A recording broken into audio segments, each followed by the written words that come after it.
Showtime! Showtime! What's going on?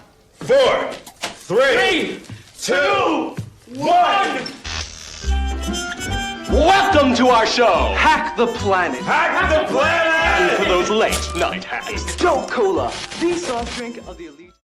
What have we here? The 2023 Darknet Diaries. How pedestrian. Oh, darling, you simply must try this Paul's Security Weekly. It's adequate, I suppose. Adequate? How droll. What we need is something with more sophistication. May I suggest the Counter Surveil? A bold blend of underground hacking notes with hints of DEF CON's circle bar conversations. Not for the masses, but perfect for the discerning cybersecurity connoisseur. Oh my, this is exquisite. Such depth, such complexity. Indeed. You can truly taste the cultured hacker experience. This is what real InfoSec enthusiasts crave. Tune into the sound waves, secrets of the dark maze, dark codes in the nighttime, information, gold lines. We're free in the spotlight, chatting through the late night. Smart contracts are lying, are eating, they're defying. Counter serve you in my ear. Security we engineer. Learn the truth, don't disappear. Counter serve you, we're right here. Crypto dreams and data streams. Listen close, it's closer than it seems. Who are these guys? It's Razor and Blade. Find a payphone in a remote Razor and Blade. That's right, this is a payphone. Don't ask. As you can see, this is just a simple micro cassette recorder. Hook it up to the phone and drop in $5 in quarters. Record the tones that the coins make, and hang up and get your money back. And never again pay for a service that would be dirt cheap. If it weren't run by a bunch of profiteering gluttons. Remember, hacking is more than just a crime. It's a survival trait.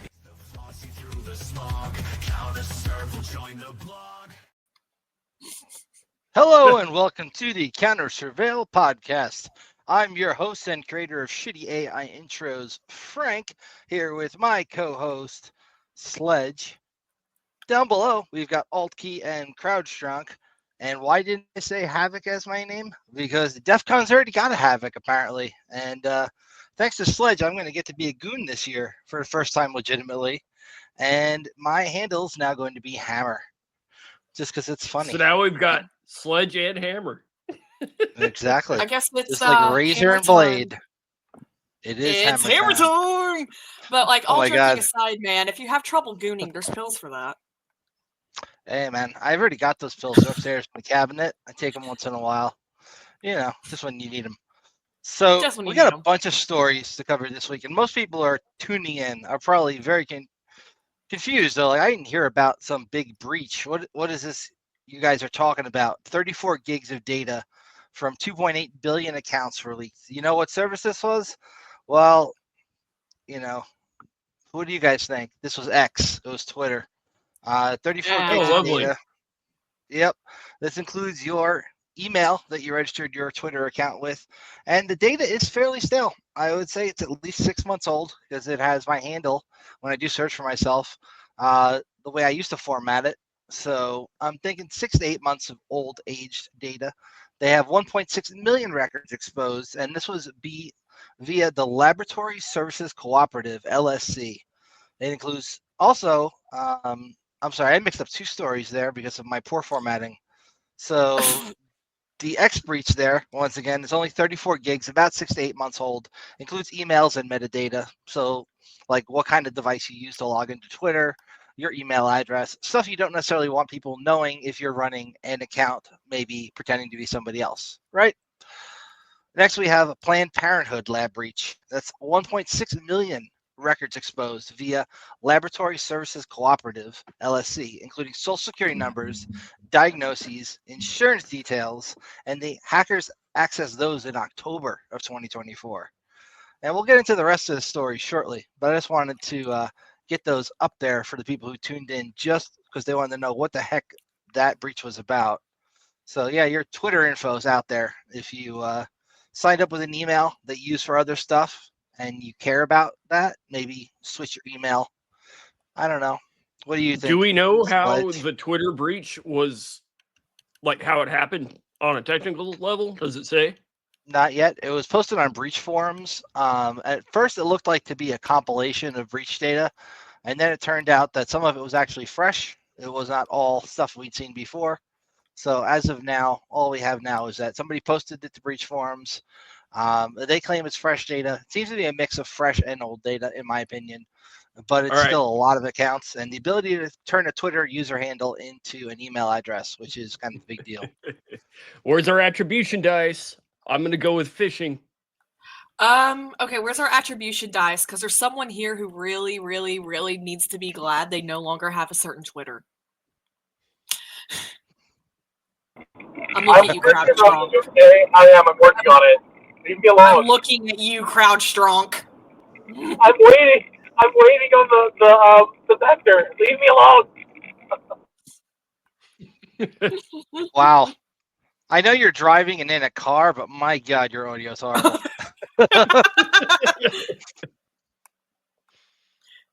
At least you look good. I like the shirt. I kind of like that shirt, actually. Stylish. So, other shit we've got in the news here to kind of keep things moving along. We've got regulatory and compliance updates. So, HHS HIPAA settlement with Health Fitness Corporation. They were fined $227,000 for an unsecured electronic patient health information system. And EU GDPR audits coordinated enforcement of a right to erasure compliance has been launched, meaning that you will have this related to the whole LSC thing, like 1.6 million people affected by that. So not great. JIT, who remembers JIT? I used to use JIT. Automated AppSec risk assessments with JIT is apparently, I don't know how that's related to kidney dialysis hack, but let's see. So a kidney dialysis firm, DaVita, disclosed Monday it suffered a weekend ransomware attack that encrypted parts of its network. They are a major provider of kidney care in the United States, operating over 2,600 outpatient treatment clinics, 5,500 organizations.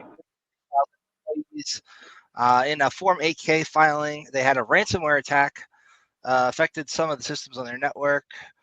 Apparently, they were unaware. Was it just the network, or was it devices too? You know, the article here hasn't said yet, but it might. At the time of the writing, there are no announcements on their website or social media about the disruptions at its centers. They have implemented their contingency plans. Doesn't say how they were hacked. Doesn't say anything we care about here, but it is interesting nonetheless that these ransomware actors are still going after health organizations when some of them at least claimed they weren't going to do that anymore. And Fortinet having issues yet again. This time, hackers are exploiting flaws to plant stealth backdoors in FortiGate devices, maintaining access even after you patch it. So if you took too long to patch, you could still have somebody in your firewall. How scary is that? Even after you patched it. Like, patching. Yeah. Last I heard, hey, it's like, that patch. That patch Hey. actually didn't that patch actually introduce? I think it was 3 new CVEs. So yes, so that is wow, specifically it's like the anti-patch. And correct me if I'm wrong, that's like military uses Fortinet. Like they're pretty high grade like piece of hardware, right? Yeah. Yeah, they're medium range, I'd say. Like Depends. some Fortune big companies use them, some smaller companies use them. I know a few research institutes that use them, but I'm not going to say which one. I've got one sitting here that I'm never going to plug in because I hate it. I had a client that had it, and I was like the IT guy, and it was like a fucking nightmare to work with. I mean, you could do basically anything, which I did appreciate, but it was just absolutely like a nightmare to work with, generally speaking. Yeah, it's like dealing with the AWS interface, where it's like you can do a lot of stuff. It's just the UI blows. It's a spaceship, right? But like, yeah, right. It's like a It's like a 747 console. You know what I mean? It's like all the knobs, whatever. You only need 10% of them, 10% of the time, kind of thing. Right. So what's up, Afix? Yeah, Is this your first time being on? No, it's not. But it's the first time in a couple months, probably. I feel like I did a little Euro travel. Saw Rome and Venice again.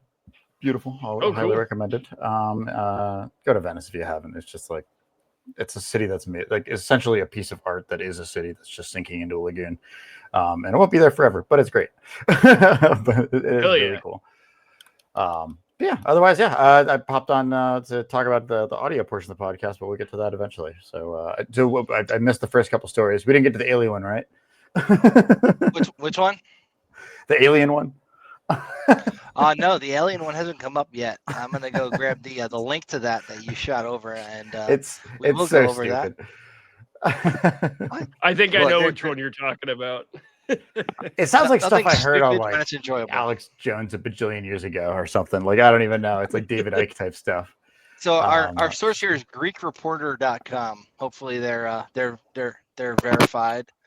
It's their Trust Guard score. Sorry, go ahead. Oh, yeah. So let's share a Chrome tab on that one. So CIA's declassified file detailing Soviet soldiers' encounter with aliens goes viral.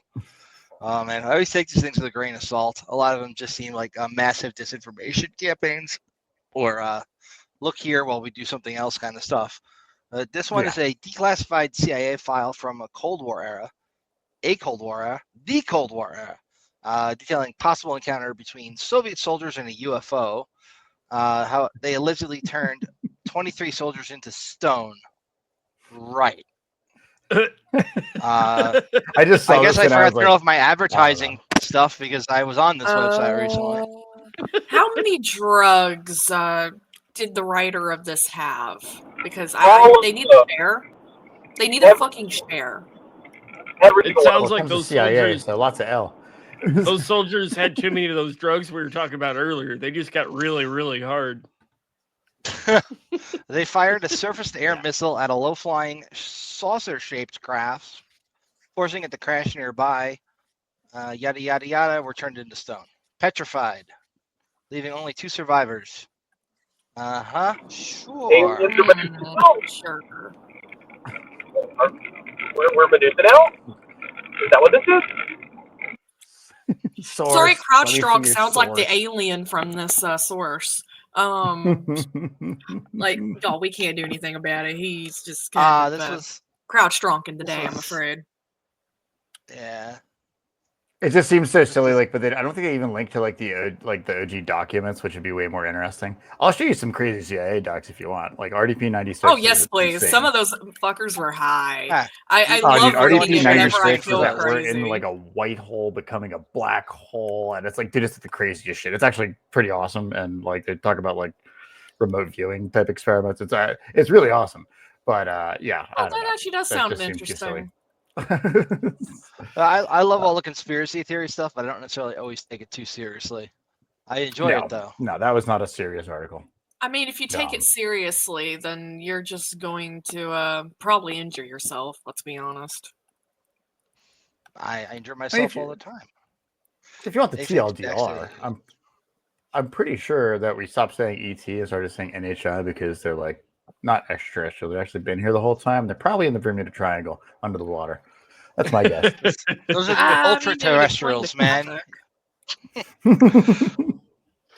Inception. Fun stuff. All the military videos you ever see are always over water. Yeah, that's a good point. So what else have we got here in the news? Anything important? It doesn't look like anything great. RunSafe Security released a tool to analyze memory-based CVEs. That's kind of cool. Scan your memory space. A lot of stuff is memory only now. Medusa ransomware tactics have changed. They're using stolen certs and malicious drivers now to disable endpoint detection and response tools. That's kind of cool. And Hunters International rebranded. That's a ransomware group. They used to use, now they're just doing pure extortion. No more ransom. So they'll hack you. They're like, nope, no need to encrypt. We got your shit. I do got some Android tool malware. updates. It might just be streamlining the process, I guess. So go ahead there, Sledge. I mean, if one's too much effort. Dhash just overhauled their entire website and a lot of their services too. I haven't looked into it much yet, but go look at their new website. All right. Let me see what their pricing model is now. It used to be $5 for a week, if memory served. Yeah, it was like $5 or $7 for the week. Ooh, it's like a professional looking website now. Charging by a week is weird. Yeah, it's crazy. Well, some people only need access to look shit up for a little bit and then pay for your time, I guess. Kind of works. So, yeah, the site doesn't look too different from what I'm used to. Let's share a screen here. So I logged in with one of my alt accounts here. And yeah, it pretty much looks a little different. Maybe if you do a search now, they won't have all that crap where you have to do all the fun stuff. Do a search here on one of my emails.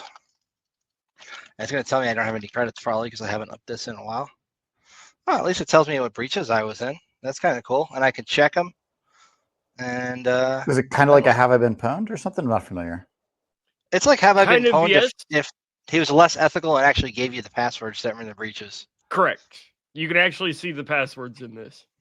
So it's better. Oh. Yes. And download a CSV.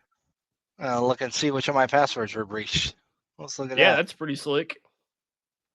I usually use their API to get this shit, but oh yeah. So it's showing hidden because I haven't upped it, but they've got them. It's got the Tumblr, Twitter, FitnessPal, Chegg, LiveJournal. Holy crap! It's been years since I used that. Yep. So the new one you can at least use without a paid account to look at what breaches you were in, and then you can pay to see the hash data if you want. So that's kind of how that works. So and every now and then you get lucky and find a clear text. Very rarely are you going to find one that's actually going to work to log into anything, but it has happened on pen tests. And SpyCloud is an alternative. Yep, Shep is correct. So SpyCloud is just like Dhash, same kind of shit. And I like the OVN or the OVPD data breach. Searching through that, that's always juicy. Has anybody actually tried the new like 45 gig rockyou.txt like against anything? Yes. Yep. Yeah. Can't Did it confirm. work at all? It works. I tend to use WeakPass V4 nowadays when I'm actually cracking shit. It all works well. Just a lot smaller and quicker, I'm assuming. Yeah, it's actually WeakPass is a pretty big list. It's like compiled from multiple other compilations. It's WeakPass, I think .org. It might be different extension there. They have a whole bunch of different word lists you can download on their website for different stuff, kind of like specialized. Like this one's better at Wi-Fi versus this one's more geared towards like whatever else. Who cares? And then while we're on the new tool thing, I don't remember if we mentioned it yet, but the new 2025 version of Kali dropped the other day. Which I have not used Kali for a bit. It's still Kali. It's still Kali. I like the Windows mode they put in there a while back. That's kind of cool. You're like, yeah, that one was office. neat. You don't want everybody to see you're using Kali. So now it's like you're running Windows with a bunch of command prompts open, which is probably even sketchier. Honestly, it is. Let's just like me right now. Yeah, let's be real about that.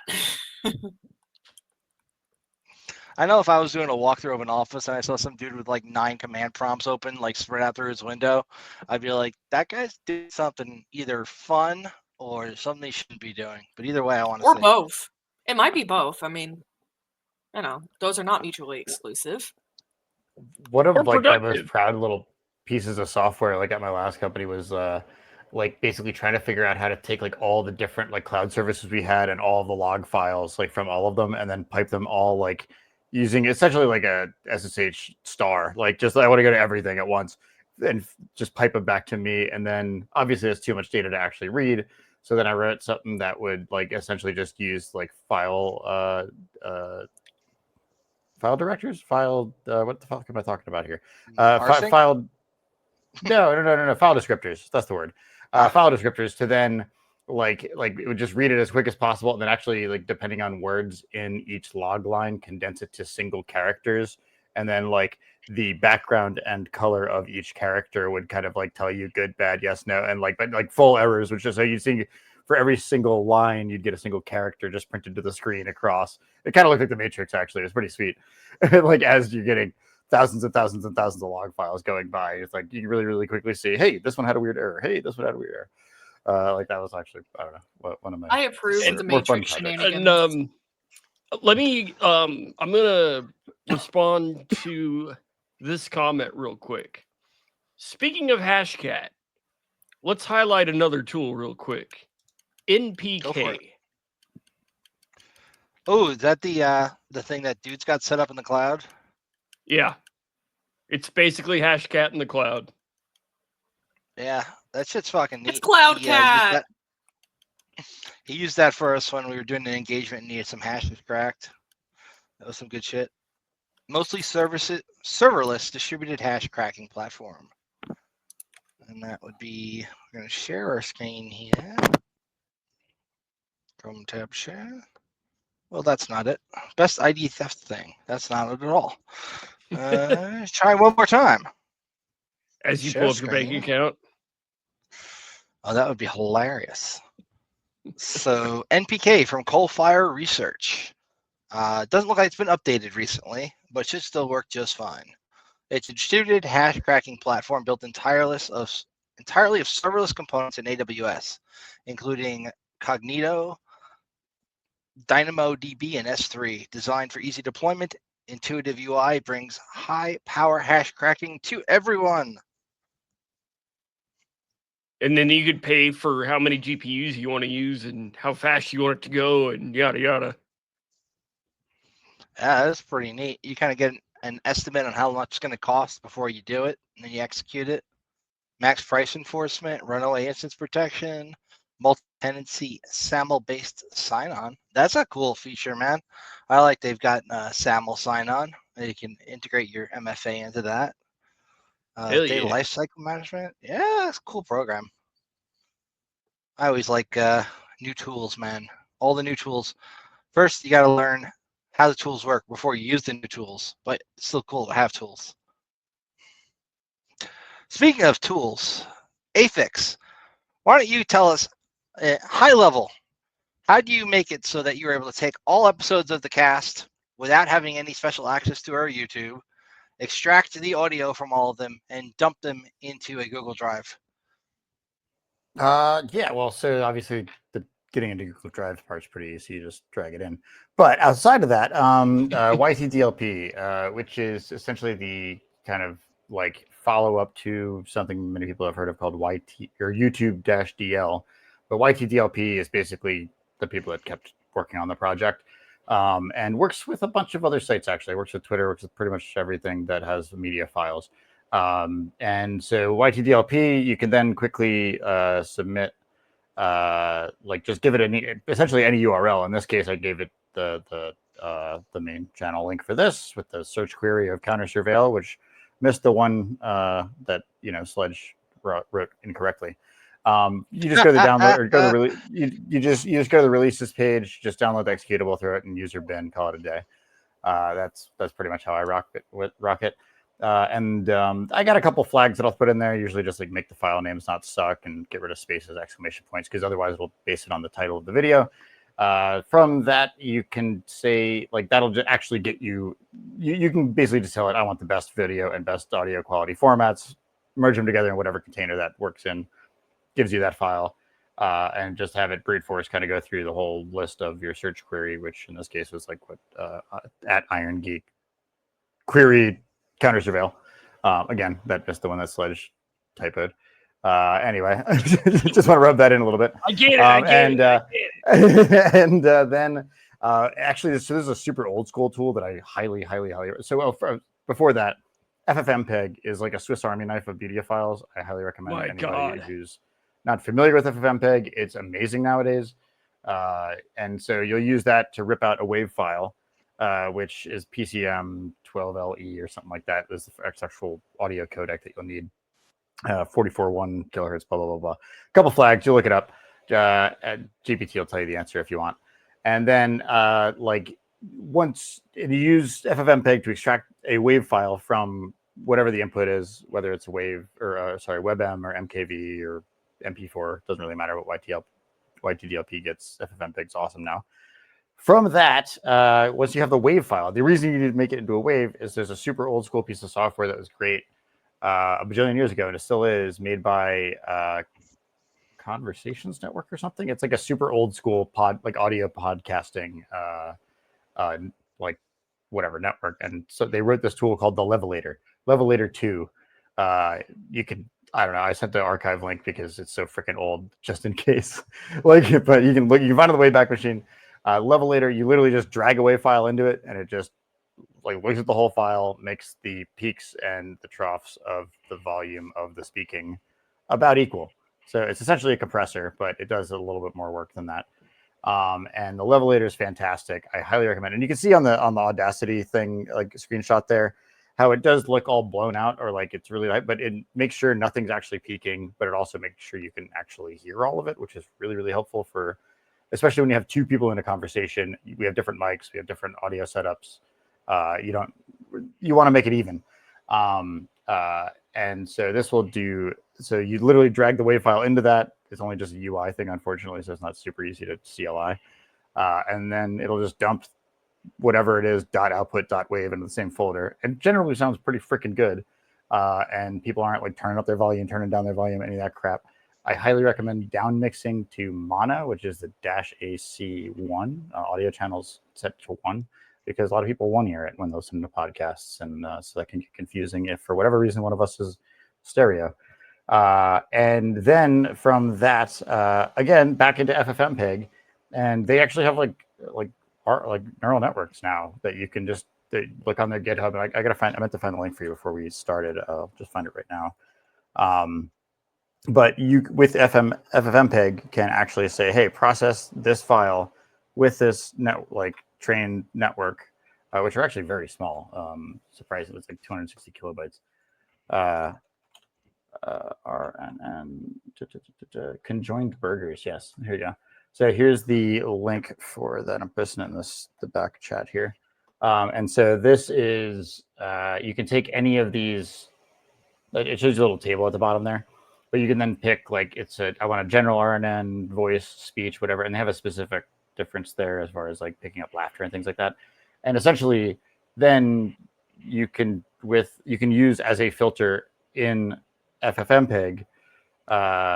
I want to use this trained model, and I want to just and again, it's not new, it's 7 years ago, and do a voice enhancement, and then essentially, or dialogue enhancement specifically. And so I think I just use the general conjoined burgers one for recording. And so yeah, so then you've leveled all the audio, and then you essentially bring out the speech parts of it to make it sound better. So yeah, that's how we in theory have up until this episode that we're currently doing audio, hopefully that sounds pretty good for all of the existing episodes that I've sent to you, so that hopefully you should be able to put on the pod feeders and things like that. I'd love to learn more as you do that, what some of the better deployment networks are. I know Libsyn is one, there's a Podcatcher, there's a bunch of them where you can kind of just blast out to hit the Apple Store, and so on and so forth. One thing that is important with this whole process, it's really meant to just enhance speech. So if I know one of the things that is counter surveil tagged is actually just a song, it's not good for that. So you got to make it's going to kind of mute the music part in the background, you know what I mean, that kind of thing. So just be aware of that part. Otherwise, it's honestly, you could probably do a single batch script or shell script, like bash script, either one, that would basically do this all in one fell swoop for anybody who wanted to. In theory, I'm trying to make the little supercut of some of the most recent episodes. That's a separate conversation. Sounds like a cool idea. Atari's auto-tune for my raps. Love it. A Melodyne is the auto-tune that is less obviously auto-tune. Just FYI. I am Lord. Yeah, no, I love production. I back before I had my last gig, I ran my own business for a while, and every extra dime I had, I spent in my basement, building a like a recording studio in my basement for my little brother's band, and it was just like so much fun to. We had like a 16-channel Mackie soundboard and all the mics and gear and all sorts of shit. It was awesome. And like I would love just like working a whole day and then just basically after 5-6 p.m. go downstairs, buy the kids some beer and just listen. Basically get a free show for the night. I do that like every night. It was a lot of fun. Side tangent. Yeah. I have a recording studio in my bonus room upstairs. I've got a drum set, bunch of guitars, a 48-channel digital board, everything. Oh, dude, that's sick. And I've got so much live audio speakers that I actually work with bands here on the East Coast doing live audio. And we did a concert in my backyard a couple of years ago and got the cops called on us. And CrowdStrong actually helped me with one of the shows that we did here on the East Coast. Yeah, it's a whole lot of fun. That room is a lot cooler than he's telling you, I promise. That's awesome. Well, so lesson learned. Now we know whenever you're going to throw a party, you always invite all the neighbors. Even if they say no, they're not going to call the cops on you if you invited them. Well, only 9 cops showed up. Make sure you have extra beers for the cops. Yeah. Like, would the cops go down to party, though? Like, that's the important question. I had written permission from the sheriff. And he just shows up, knocks on the door. He's like, hey, we're getting so many complaints. We can hear you 4 miles down the road. I got to at least tell you to turn it down. You don't need to be that and I was like, okay. But as he's standing at the door and all these other cop cars around my house, the head of HOA, her name is literally Karen, runs up to me screaming, threatening to call the cops on me. And I'm like, he's right here. Talk to him. Yeah. Oh, God, it's a literal Karen. Awesome. Okay, there ain't enough money in this world to make me want to live in an HOA. Like, if there ain't no other options, I'm sleeping in my car. Friends don't let friends have HOAs. That's the thing. That's right. But John Oliver that's covered pretty much the it HOAs today. for me, by the way. Oh, did he? That's really funny. Everybody likes to be their own little petty tyrant. But yeah, that's pretty much it for me. But one thing I do want to add is like just how freaking awesome FFmpeg is now. Like I think it was CrowdStrong. He might have been like poo-pooing it or whatever. Like, that sounds old school as fuck.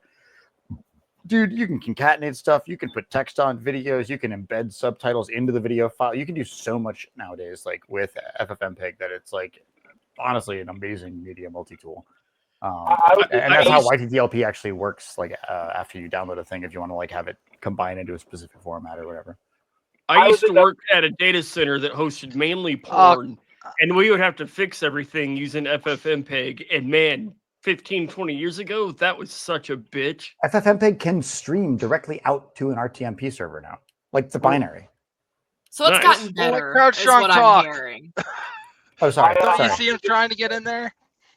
No. I didn't know poo-pooing your platform. I was going to ask if we were going to get stuck on Spotify at some point. Is that like if it's a plan? Are we going to get stuck on what? Spotify? I missed it. Oh, Spotify. I think yeah. So I think Havoc, you were talking about doing Spotify. There's a handful of them. I don't know how the like setup is as like an artist to like submit your I've got to stuff. figure out the best way to make it so I don't need to manually upload these episodes. Like you were saying before, there's a lot of tools to do that. I'm gonna have to potentially either grab creds or hashes or something to be able to log in to all this shit automatically. So these tools work, and haven't started working on that yet. So I meant to say there's got to be hashes, but I wouldn't be there's surprised definitely a if way. Like Libsyn or some of these other ones, like we're able to literally like you could just point it at your YouTube channel or whatever. That doesn't really work in this. I mean, maybe with the new channel, but like that, there's probably things like that. But obviously, you lose the audio leveling kind of step. I think probably to a large degree. Yeah, well, it would be nice if I could literally just take the files and drag them somewhere, and then have them automatically upload to all the platforms. I would have to imagine that's how it great. starts. I can't think like any brand new artist. If you've got actually music and you want to put it on Spotify like that, how else would it work? We also had this fun idea of transcribing the words in each episode and then automatically going through. So let's say, hey, add that to the show notes, end sentence. And then it takes that sentence and puts it in the show notes for us. That would be pretty freaking cool. Yeah, I've got a less automatic way of doing that, but yeah. Yeah, well, so one simple way, and I've seen it done like on bigger channels where you've got a couple moderators or whatever, and you can always obviously do it just as the sole moderator or whatever, like admin of the channel when you're logged in. Nightbot does it, and I know there's other StreamerBot extensions that do it where you can just do like /marker and then just give it some text, and it'll actually also StreamYard. I'm pretty sure it's B or M, one of them, like literally puts a marker in the stream. So that you can like review it after the fact and like basically turn it into a chapter when it gets uploaded to YouTube and shit like that, which is pretty cool. So there's definitely ways to do that, but also being able to like kind of crowdsource that a little bit and having like the people that are watching it be able to say like, awesome joke here, you know what I mean? That kind of thing is pretty cool if you got a couple of people that show up regularly and basically trust what they're doing. Worst case they can do is they just add extra markers that you don't care about. But that's certainly one thing that is somewhat automated. StreamerBot's crazy, by the way. You can use like C# or JavaScript essentially, and like code it, and it can talk to OBS on a WebSocket, but then also talk to YouTube or Twitch or whatever on via WebSockets, and like do pretty crazy. I mean, pretty much whatever you can imagine. Like, can literally change the visual layout based on the text and rewards that are whatever. Like there's some awesome stuff I can show you guys later that I've learned from what is possible with that. Yeah, it's really pretty wild actually. You can essentially automate your stream, and you can automate OBS from your stream and vice versa. Like it's like a two-way WebSocket connection essentially, which is really freaking cool. Yeah, WebSockets are so insecure. Well, that's why you do them. Well, that's why they're only allowed over HTTPS. Thank you for all the work you've done on that for us. No problem, man. No problem. I love the production aspect of a lot of this stuff, so I'm happy to help. No problem at all. But yeah, how's everybody else doing? What's next on the agenda? Anything exciting? We've got some pretty big guests in the pipeline. Oh yeah, yeah. We're pretty happy about it. Sledge has been doing a great job recruiting people to come on here, nagging them. Heck yeah, I some people are good at that. happen to know everybody. Oh yeah, you were requesting. He was requesting I wear this today. It is too. Oh, you're not allowed. Remember, Ratman said no. You haven't earned it. Oh no, I have. Oh, he's definitely earned it. He is a goon legend. That's only the 10-year badge. This year's going to be 15 for me. I mean, I just realized like the drug rug made of like lanyards behind you. That's hilarious. It's a tie rack. I think a lot of InfoSec nerds, if you look at their room, they've something very similar going on in the background. Mine are scattered everywhere, but I've got a few hanging up behind me. You just can't see them because I have a filter up. I'm actually out of wall space. It's wrapping around. It wraps around the room. Holy shit! That plus some of the shit I stole from Black Hat and some of my DEF CON flags. I'm out of wall space. That's pretty nuts. Good times. In theory, I'm creating a supercut as we speak from 3 episodes, but we'll see how it goes. Oh, that'd be cool. I used to have a subscription to Vizard AI that would take what I thought would be interesting content from episodes and then cut it into little shorts. It didn't do a good job with a 2-hour podcast. It ate all months worth of API credits in like a day. And it's like, sorry. Oh God. Yeah. Here's your one short, and it sucks. I believe. Boosh. Yeah, I totally believe that. Yeah, we all like to keep our lanyards and shit. There's a bunch of them over there in the mess of this room. That I did. You mentioned it. About, like just being able to take like an hour. I've been kind of writing the supercutter software, and like you can probably see my video starting to take a shit while it condenses all this stuff. But like, yeah, I love that idea of trying to distill these longer form conversations down to the core parts. Because it's not easy actually. And like, you can't just pick words or sentences. There's generally like things that connect the different ideas and things like that. And so mind maps are a great format for that. What I've found is if you take any GPT tool that's got like a decent input window as far as the input tokens. So like you want like your ChatGPT 4 or something equivalent. You can paste the entire transcript of an episode in and then have it generate, essentially tell it make it markdown and put it in mind map format. And then you go to this website called Markdown Mind Map. It's markdown-map.com. And you just paste that there, and then it creates a nice, pretty mind map for you based on what you put there, and it works pretty freaking well, arguably. So I could go like I'll do it live. So I use. Yeah, have you? Hold on, I'm gonna kill this.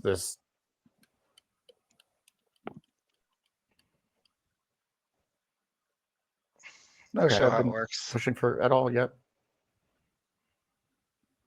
What's going on? It works fine when it's running, but when you turn it on and off, that's when all your shit blocks up. Mm-hmm.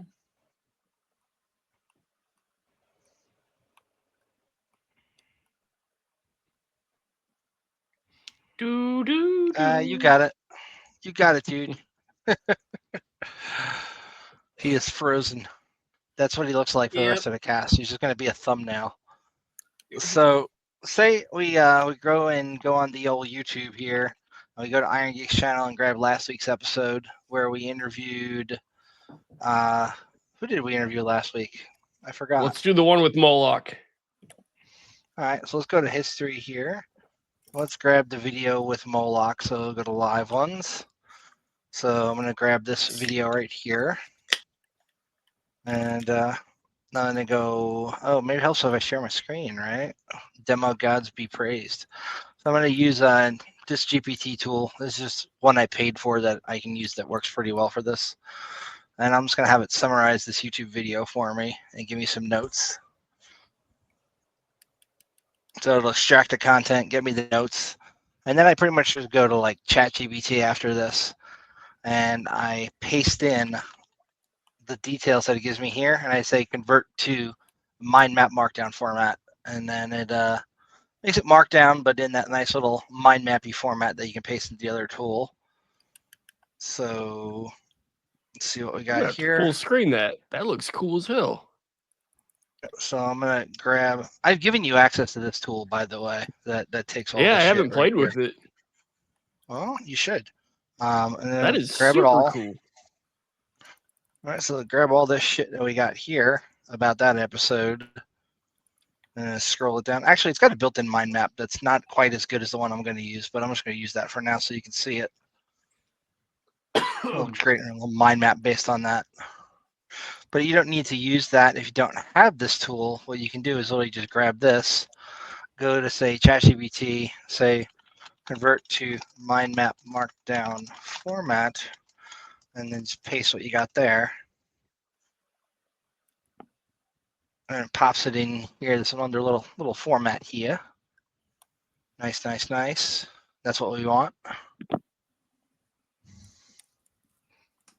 It continues to generate it. And there we go.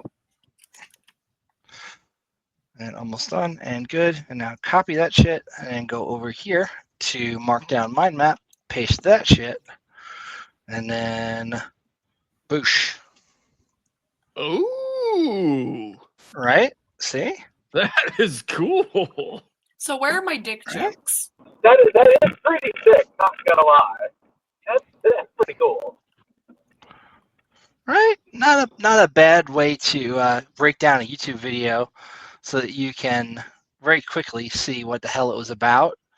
Well, we got all this cool shit in here about the episode.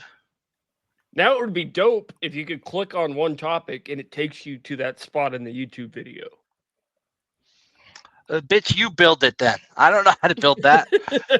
It's a great idea. Go build it and come back next week and explain how you did it. Somebody go build it. We'll have you on.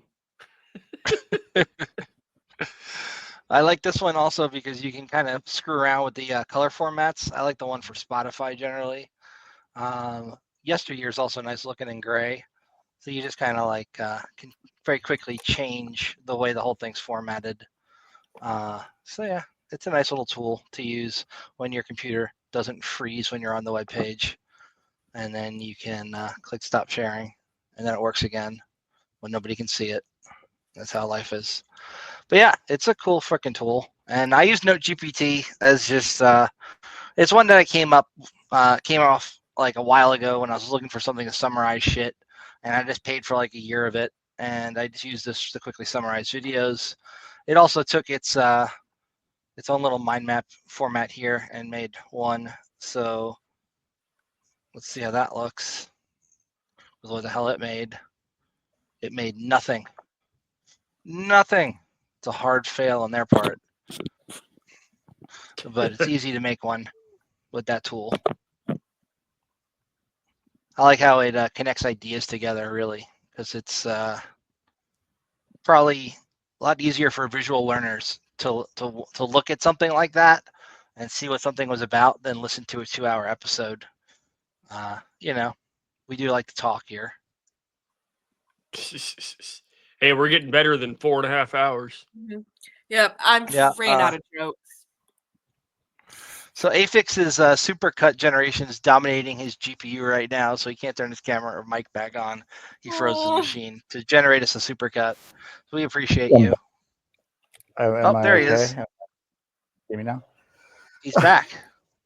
It just freezes when you start it and stop it. Is it okay now, though? Yeah. It seems like when it's running, you're fine. But when you start it or stop it, you just die. I forgot I added at the end of that code run, woo, it worked, and I'm happy. Woo, it worked. So it's always fun when your own code is like, yeah. All right. So I'm gonna send that to you. I'm not gonna watch it because it's probably gonna be horrific and hilarious. No, we got to do it live and laugh at it. Yeah, I'm just gonna send it straight to you, Frank, and we can take it from there, Mr. Hammer. Sounds good. I'm at least gonna skip through it and make sure it doesn't sound like shit. Hammer time! No, test it live. You can do it live if you want. You can just share your. I just want to make sure that it doesn't like right immediately become like glitched out audio, which does sometimes happen. Okay, we can go into that in a second because it's fucking fascinating to me, like how video even works on the fucking internet. It shouldn't. Basically, like, what do you think? You have frame rates, whatever. That's fine. You got 30 frames a second. But also your audio is 44.1 kilohertz. Like, you realize these things don't actually line up on like frame boundaries and like things. It's actually kind of a miracle that any of this fucking works at all. Yeah. Anyway, so let's keep going through this. But what I wanted to ask before you got this far is, don't you have to upload the transcript in the first place? Can't you just like do that and just say like, give me all the segments with like alt keys dick jokes? Yes. Yeah, I can do that. So if I go to GPT here specifically, and put that tab back up, so over there. Because YTTLP can also just download the straight transcript as well. And tell me all alt K3Y's jokes from this episode. I would assume it means delineate her voice to separate the speakers. Yeah. Can it even understand my voice? I'm redneck as fuck. Just tell it to do all the dick jokes, not without the speaker name, because it's not they're going to almost all mine. Like, let's just be honest. Most of the dick jokes are mine. Yeah, you definitely show up a lot in this supercut, Alki. Uh-oh. I mean, I just typed a bunch of bad words. You gotta stream it now. I know. I'm uploading it to that same drive folder. No. Give me like 3 seconds. Oh, you're popping it on Google Drive? Back. Yeah, I'm throwing the same one because it's 300 meg. So give me 5 seconds. I'll be right back. Get faster internet, bro. I got gigabit, but the upload is Comcast. So it's only like 20 or 40. Weird. My upload is faster than my download. My download's faster than my upload. Insert dick joke here. Is mayonnaise an instrument? How I feel about that. I'm in the Google Drive folder, my friend, but I see nothing new. and he's out peeing anyway, so he'll be back. Probably still uploading. Yeah. You know, it would be fun if we went and looked up like old fucking Iron Geek talks and then made mind maps out of them and talked about what the guy talked about and like kind of did like a meta talk about a talk. That'd be a fun thing to do. Or take similar topics from different years and have AI compare the two and see how things have changed. That could be neat. Oh, yeah.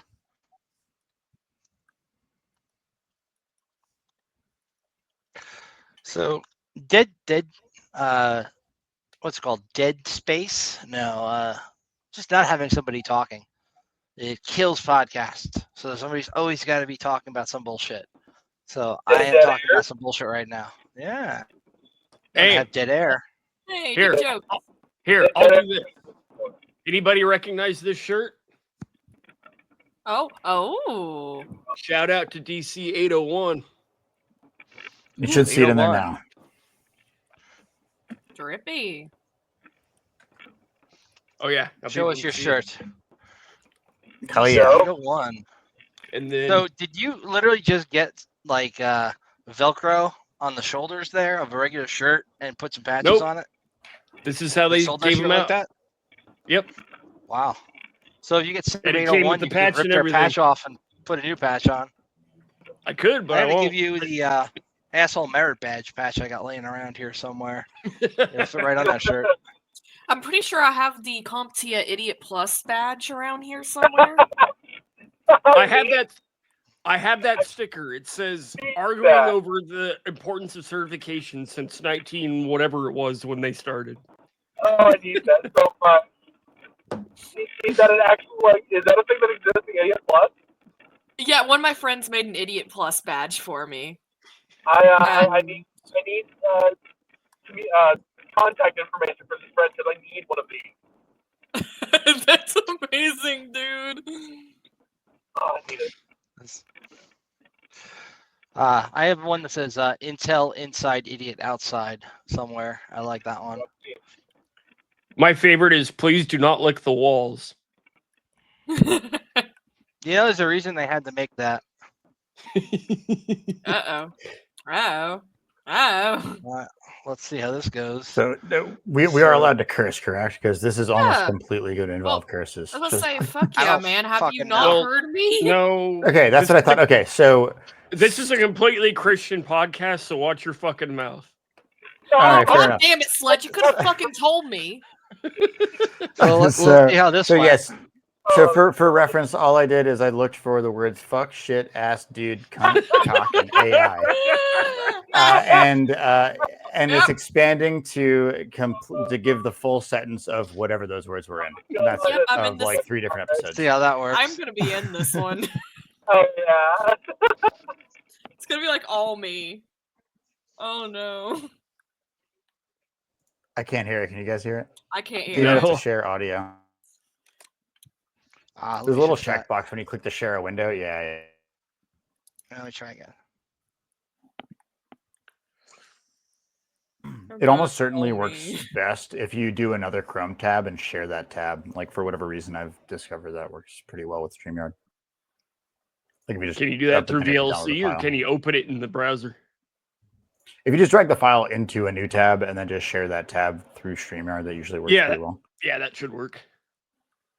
Cool shit with it. Literally Does just that work at all? take a piece of string and some gasoline or anything flammable and put it around the bottle and light that shit on fire and hope you don't set your house on fire.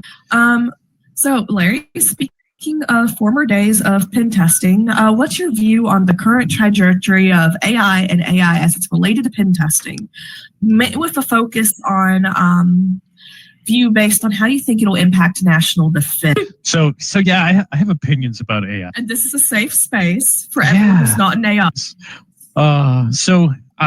Me personally, maybe I should have put AI. I AI when used appropriately and prompted for a couple of reasons. One, so much of the stuff that I've been doing lately, a lot of management tasks now, like getting management or getting AI to write a whole bunch of language that 10 years ago would have taken me a month of Sundays to complete. Like For me, now I can use AI to create amazing art that I never actually got formal training in.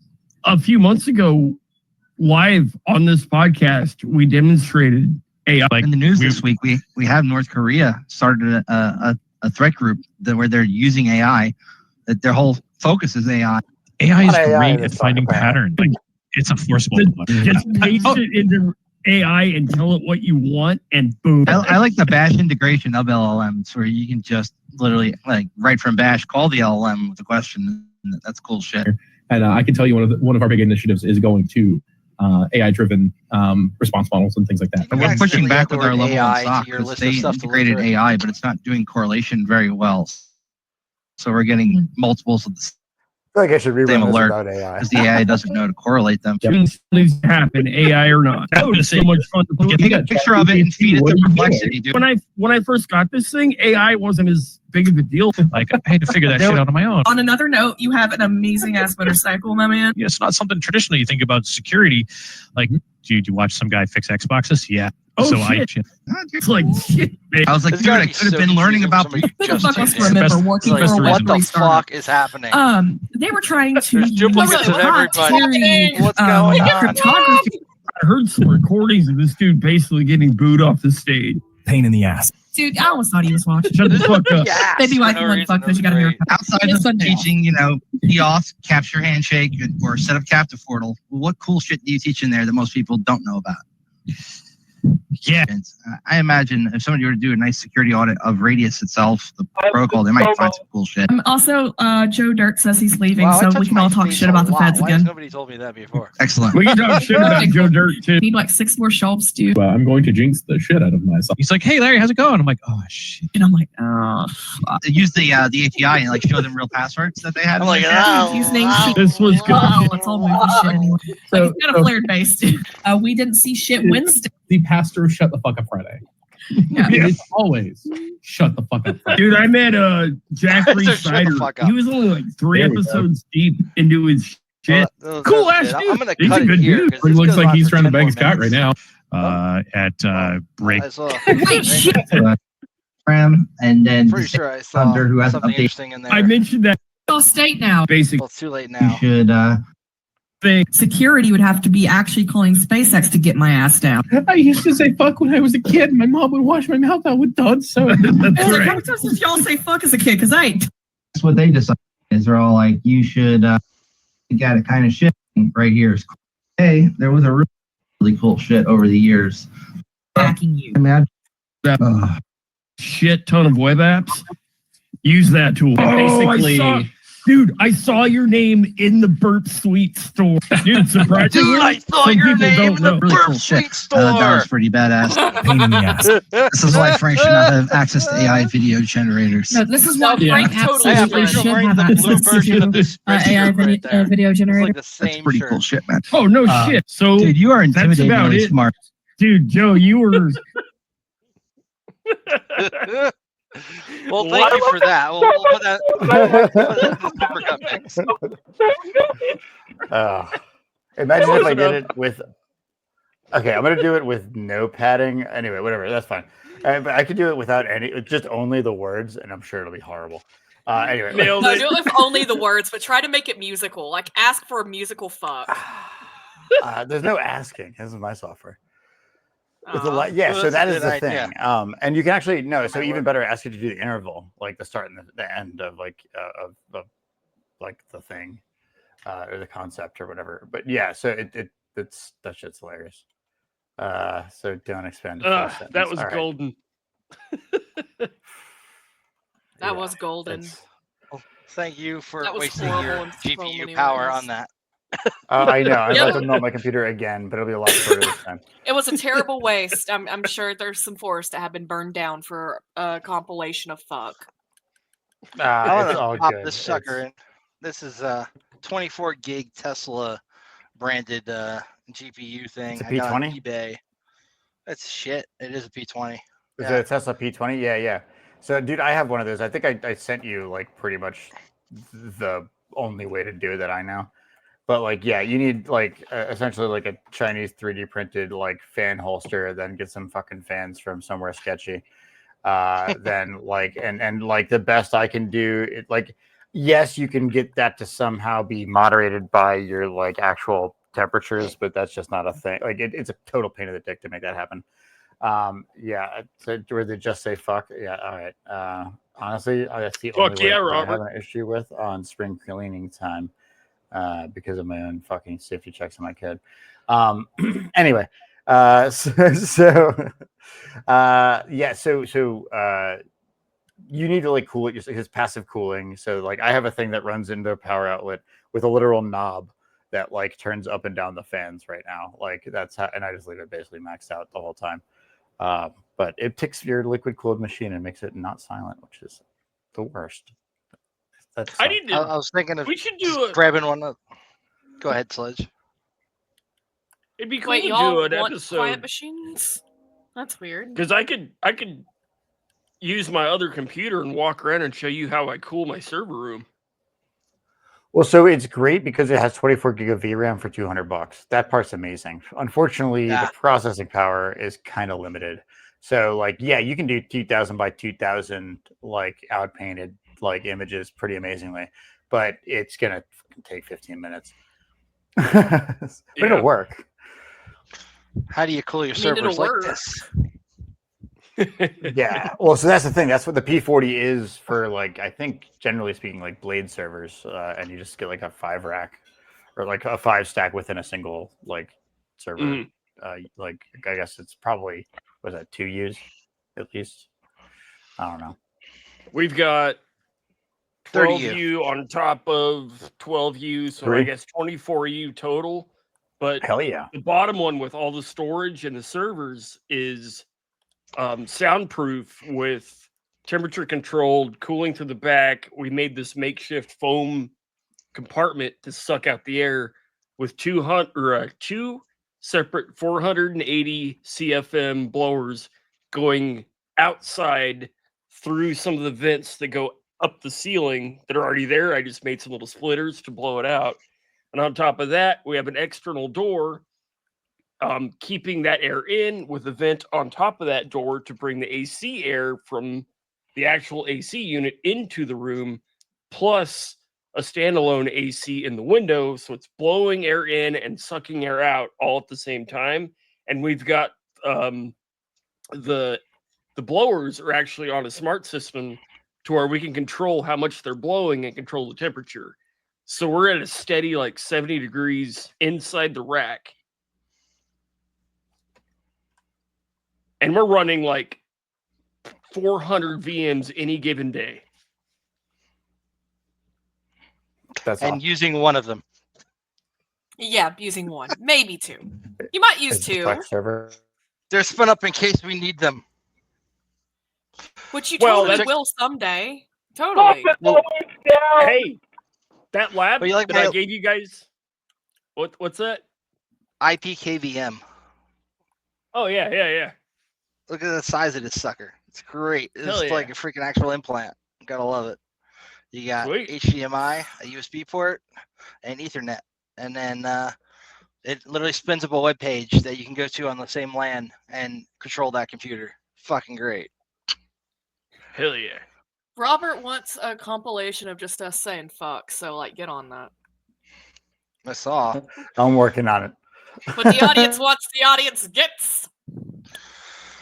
It's pretty cool. This is the smallest Nook form factor thing I've gotten yet.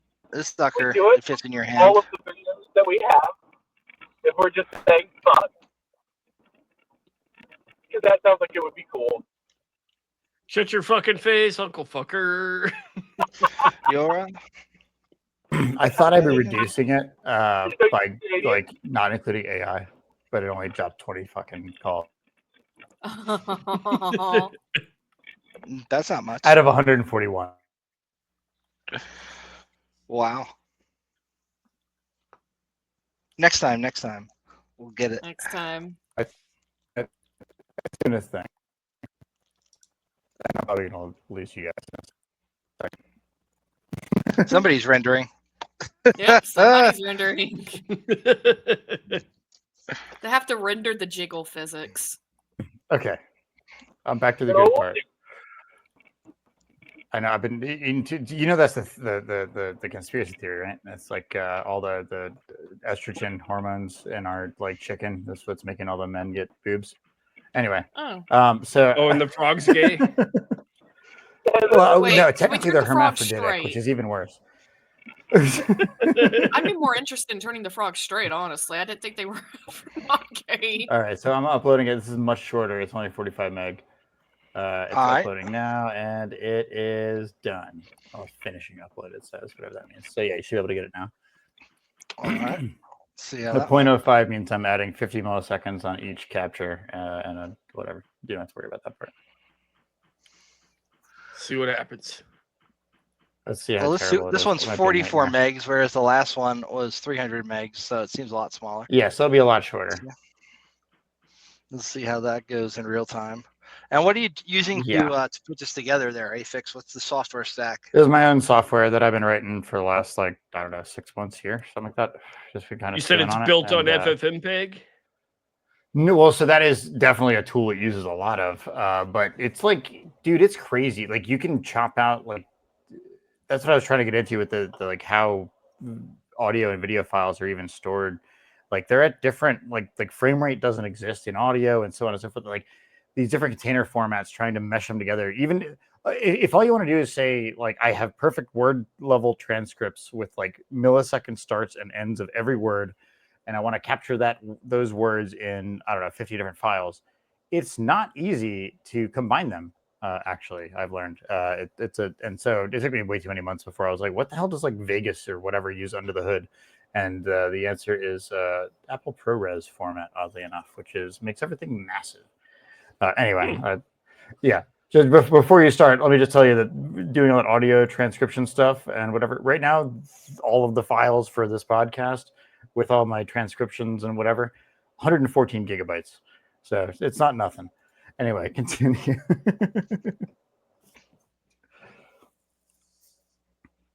Dude. Bullshit. Bullshit. Dude, Ass shit. Dude, fuck, dude. Yes. Dude, fuck. What cool shit. Talk shit about the feds again. Excellent. We can talk shit. Dude, shit. You shit. You shit. Fuck. Dude, shit. Cool ass dude. Dude. Oh, shit. My ass. Hey, fuck. I'll say shit. Shit. Oh man, why did I style my hair like that? It looks like Shit. such a fad. Shit. I threw a comb over for no reason. Oh, dude, shit. I fucking bullshit. Shit. I'm shit. That dude, bullshit. Shit. Shit. Fucking shit. Dude, shit. Fuck this shit out. This dude. Dude, that's the same shit. Fuck. Bullshit. The fuck. Shit. Dude. Fucking shit. Fuck shit. Shit. Badass shit. Different shit. Bullshit. Shit. Dude. Bullshit ass. Yes. Bullshit. Oh shit. So, dude. I approve. I completely approve. This is amazing.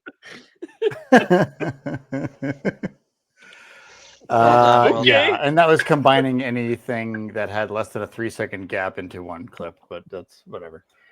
Just params at that point. So comments from the audience, they seem to approve. Okay, good. It wasn't just fuck, so forgive me for that. That was great. Well, fuck. We just I know. That was ringtone. only 3 episodes, so I will Oh, let it run the God. rest of the episodes overnight, and we will have an hour long. You should make a shit. fucking supercut. Grab all the words in Carlin's list there, and just make a supercut of that. Yeah. But then you need all the alternate spellings of titty. Anyway, that's besides the point. I did say boobs a few times. Yeah, no, I've fuck, said titty I a should've put that lot. in there. Boobs are popping. All right, hold on. Let's see if it was in these. What can I say? He's on my mind. No. Oh man.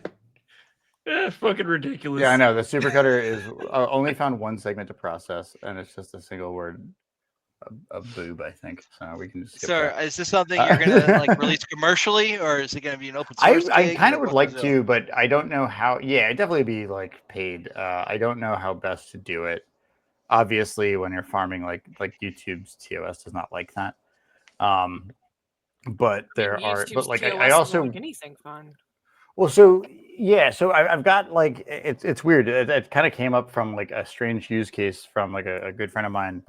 they like they constantly like farming like these different like, so I don't know if you knew this, but lots of courts are actually like live streamed on YouTube, and if you know the channel, you can actually catch them.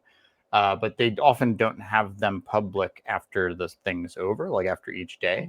And so they're constantly farming. Like I know one person who's like 1,200 fucking channels, and they farm that, and then like they try to find something good, and then like they put that on their channel, and then they end up like getting, I don't know, a nice little bonus income out of it, which is pretty cool. But like, so I would love to be able to figure out a way where, and if any of you guys have input, I'd love to hear it. Like, say you've got 1,200 gig of, like, you know, like, or whatever, 1,200 gig, 1.2 terabytes, you know what I'm talking about. Like locally, I don't want you to upload that to me. I don't want to deal with the network traffic of that either.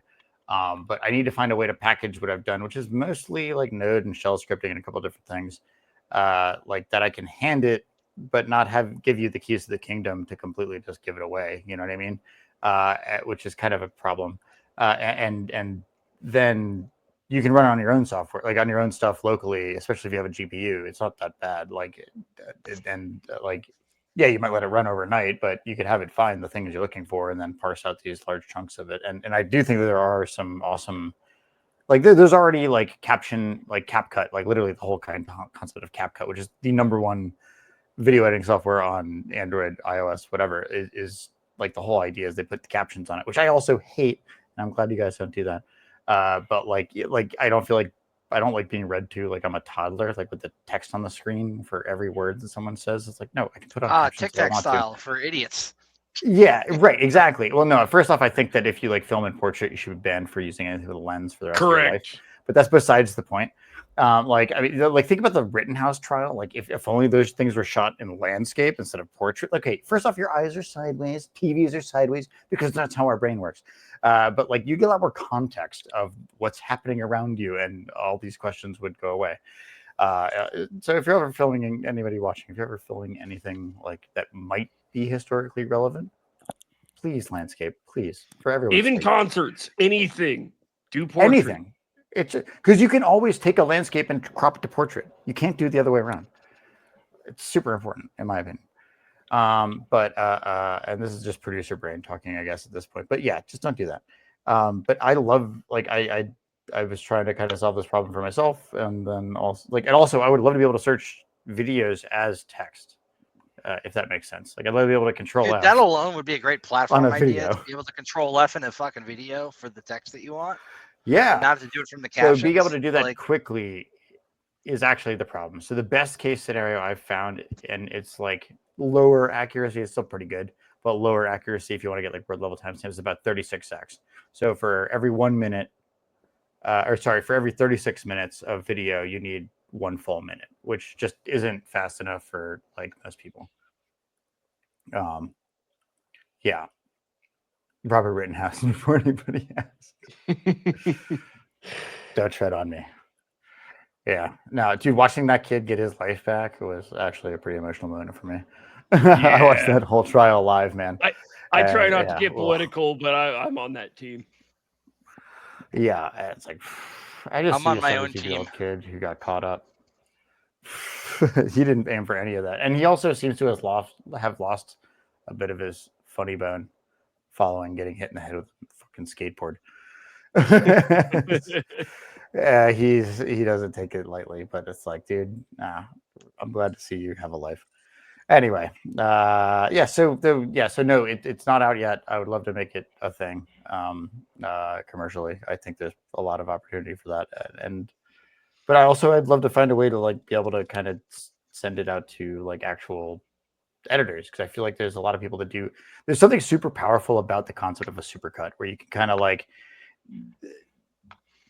especially when you see MSN, MSNBC, CNN, CBS, blah, blah, blah, all putting out the exact same phrase. Blah, blah, blah. Like, you've seen these cuts, I'm sure. Like Matt Orfalia has a ton of them. They're all saying the same shit. Yeah. Our democracy is at risk. Yes, exactly. And like that's probably like the prime example of that stuff to me. And like it just cuts through the bullshit so quickly that I think there's something very powerful and important about that. You could actually make that you could take that idea and run with it, make it a plugin for different editors and stuff. That's kind of what I was hoping to do. So I hadn't even thought about the plugin idea of like different, like you mean like editing software? Yeah, I hadn't actually thought about that, but that makes plenty of sense. It really depends what your system's capabilities are and how best I can. I would love to hand people the code if I can like trust that they're not gonna be able to just copy it and send it to somebody. Don't give people the code. Look at what happened to Bloodlust and Nesticle. Go Google that shit. Bloodlust, Nesticle, and you'll realize why that's a bad fucking idea. Which is giving them code. Yeah, you don't do that. Back in the day, there was a channel EMU back on IRC, and this dude wrote one of the Did you mean first, to extend yourself?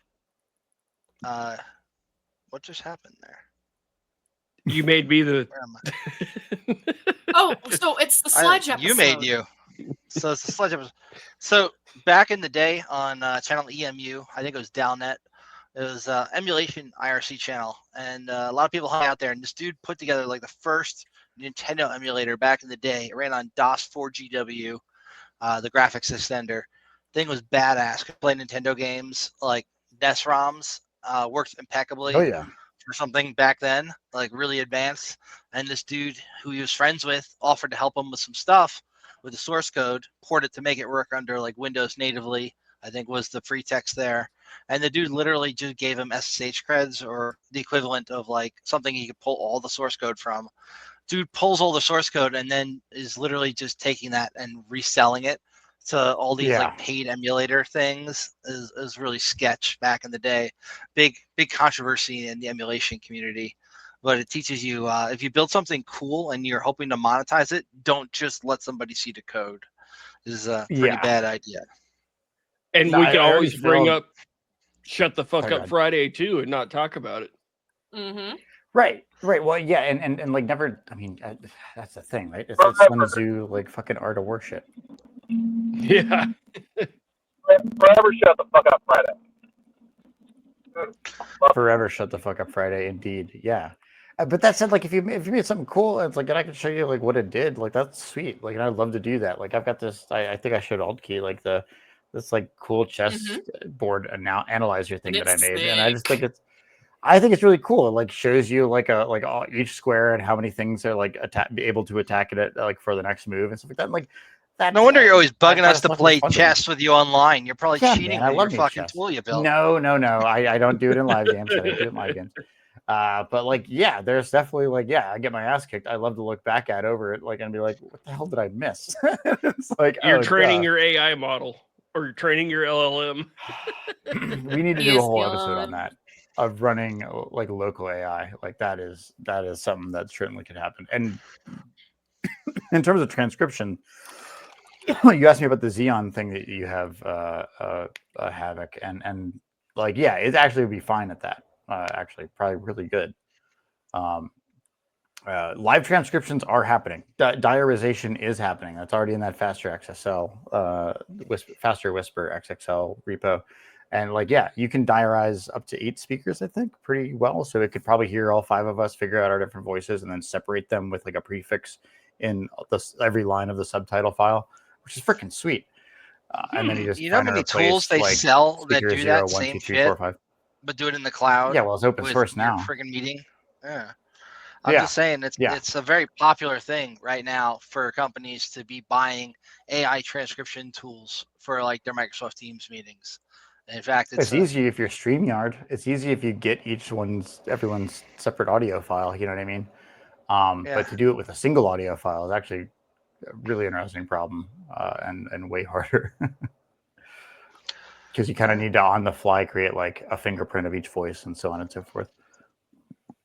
And then you'd have to kind of assign a name to each profile that it has for each. It's just speaker _0, speaker _1, speaker. But that's easy as hell to find or replace after the fact. Yeah. But be able to do it like with a live transcription, like actually, I think Twitter's like live transcriptions are pretty good. That's almost certainly using Whisper ASR, I think it's called, the automatic speaker recognition. But essentially, like it can figure out like I mean, if you really think about it, what it's doing is basically just sending like, here's a second of audio, here's a second of audio, with like slight overlaps which is enough to fill in the transcription gaps, and it can do that. But when you have that being piped in as standard in, you got standard out. That's actually just piping out the transcription. I mean, then you get into whole fun worlds of like what you can do with like MCPs and AI and shit like that nowadays. It'd actually be really fun to make some crazy streamer bot hacks where like people like could post stuff. And I actually almost did it because I've already written a plugin to do it, where like I just had my audio play like whatever people typed in chat with a random voice, but I didn't want to do that. Horrible idea. Distracting. Horrible idea. I know this is how nuisance streamers get jailed in Korea and shit. This is not a good idea. But, I like it though. But yeah, I love the idea of trying to figure out how to like the whole problem of trying to figure out how to say you've got like a terabyte plus of video. How do you actually like search that in any reasonable way? That's like a really, really interesting problem to me. But yeah, and maybe Other you than could make someone else do it. And once you figure it out, and you find a repeatable solution for it, we'll come back and let us know. Because that's $1 million idea we'll steal from you, and then we'll take it.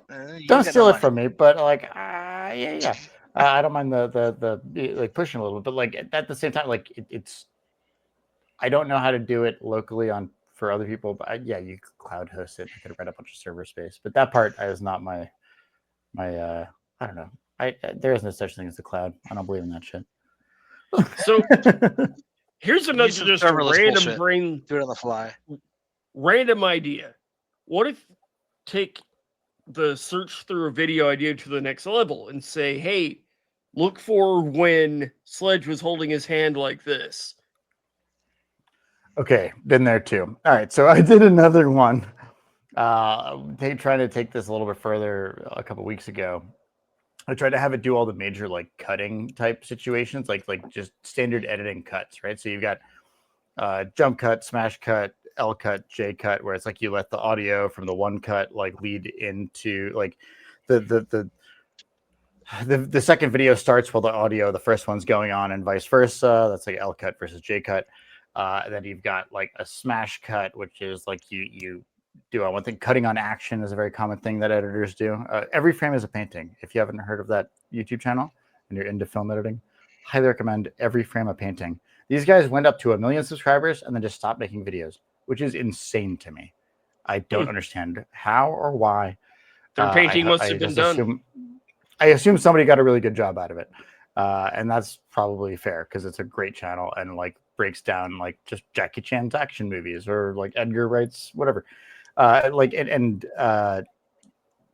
one of the more interesting problems was match cuts, right? Where it's like you hold the camera up to a thing and then it goes to another frame of like a completely different like sequence, but that looks visually very similar on screen. And then you come back down or whatever. And that was a fun problem. And yeah, there's plenty of stuff that can do that. You just take the frames out of it again, FFmpeg, take the frames out, look at like, then there's a bunch of different libraries you could use depending on your language that can like essentially, yeah, you do like a slight Gaussian blur, you make it grayscale, you maybe like crop a little bit in from the sides. How do I find when the start of this video, like this one video, like equally matches most closely, like what is the time gap of those two videos? And then you could have it cut between the two. And like, that's freaking sweet to me. I actually used it or built it because there's a channel that I watch that does like reviews of like shitty movies.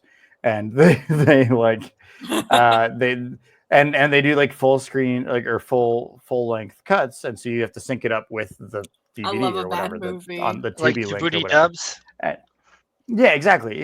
And so yeah, think you like Mystery Science Theater or something, and you want to just like sync it up with the thing, and I just want to find out like what's the exact freaking offset of these two videos of the opening frames, so that I could watch it together.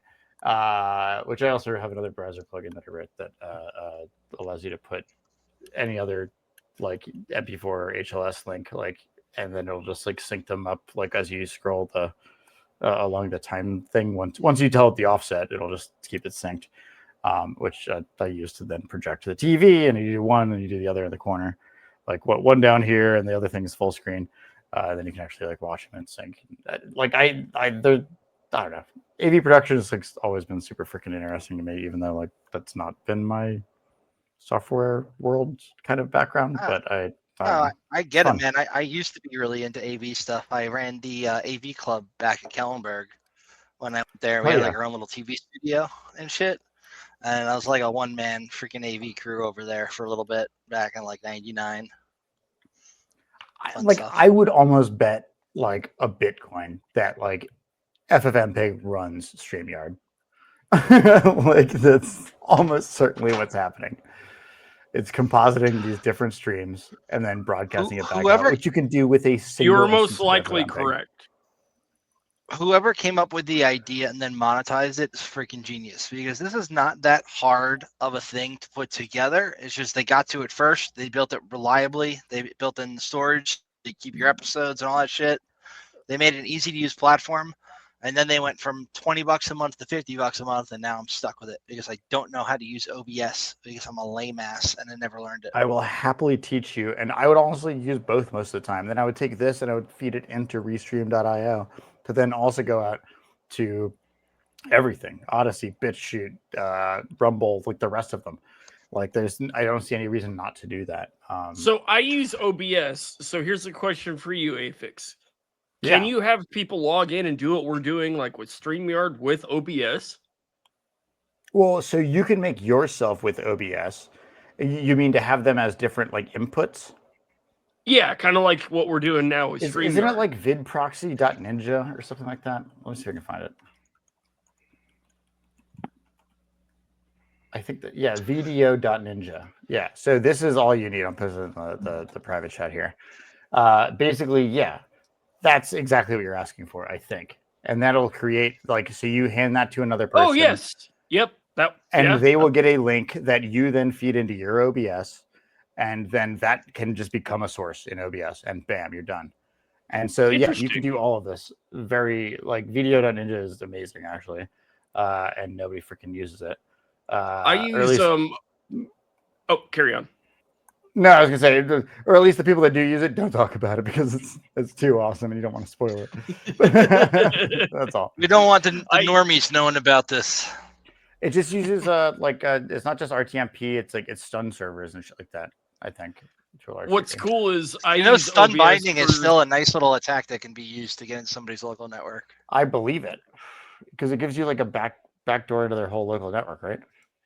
Yeah. Yeah. So anyway, know what you're dealing with. But that said, it's great for normies to be able to hand a link to somebody, and you can do an interview, and it's all in OBS.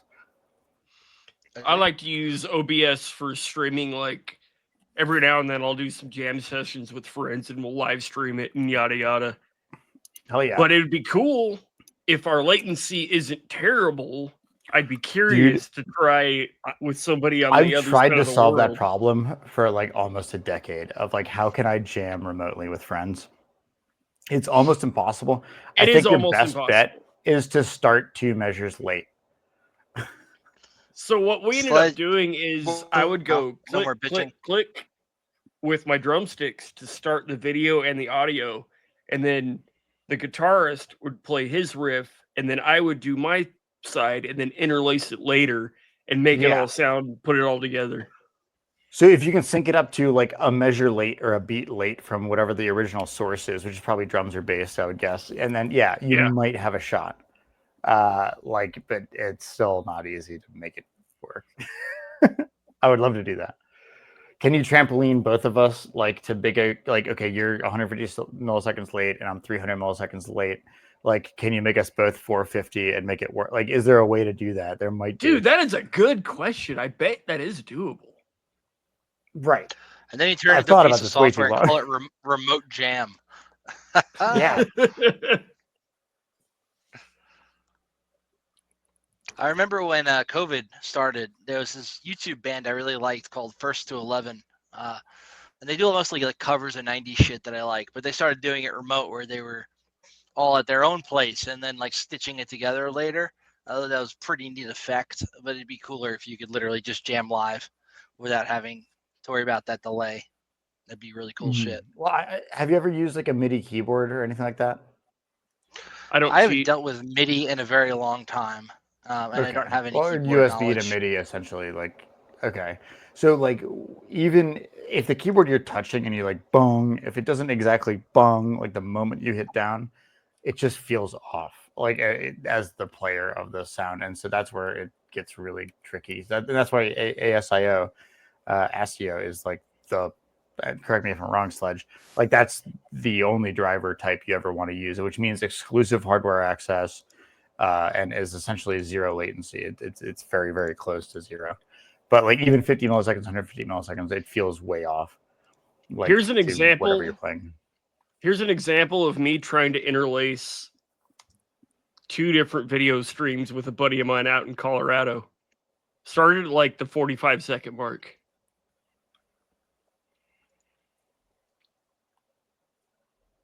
Or 43 seconds, somewhere around there. Oh, I can do it, I guess. Present. You share screen, or I'm trying to remember how to do this. What are you playing it in? VLC? YouTube. So you're just going to do YouTube, just share a tab and make sure you have that Yeah, little I think the box. Chrome tab is the move if you Also can. share audio. The only thing that doesn't work Nice. for sharing audio is window. You want to use either tab or entire screen. Yeah, that's Super been my experience too, yeah.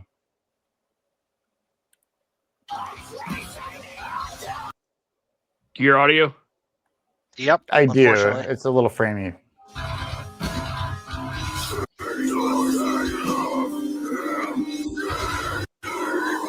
If you have whole screen, it might actually be better. Oh, my internet shit in the bed. You should let that buffer and then replay it. Yeah, we've hit a recursive loop. It's okay. Well, it seems pretty intense. Sledge likes the screamo. He also likes to self-dox, bottom left. Mm. Anyway. Oh, full snap. screen. Oh shit! That was great. Sledge. He's got 10 subscribers. Good for you, Steve. Oh, you're about to gain 2. I never Everyone advertised subscribe to this. Steve. I've never advertised this before. Well, you just did. I Congratulations. Yes, I just did. Let's see. Am I the only person who calls out self-doxing on this channel? The hell are you guys? No, we do also. You're cybersecurity guys. There's a reason we call the podcast Counter Surveil, and then we dox ourselves all the time. It's great. It's part of the joke. By the I think I way, did the people, same if you on haven't my put your first time taxes in here. yet, you have about 6 hours before that deadline. Oh wait, Yeah, shit, I'm already that's fucked. today. Dude, I went to go do my taxes, and I'm like, dude, this shitty app that I'm using, built into Chime, is not letting me specify that I moved. So it's trying to tax me like I lived in this state that I live in now for an entire year when I lived here for 6 months. And I'm trying to figure out how to fix that.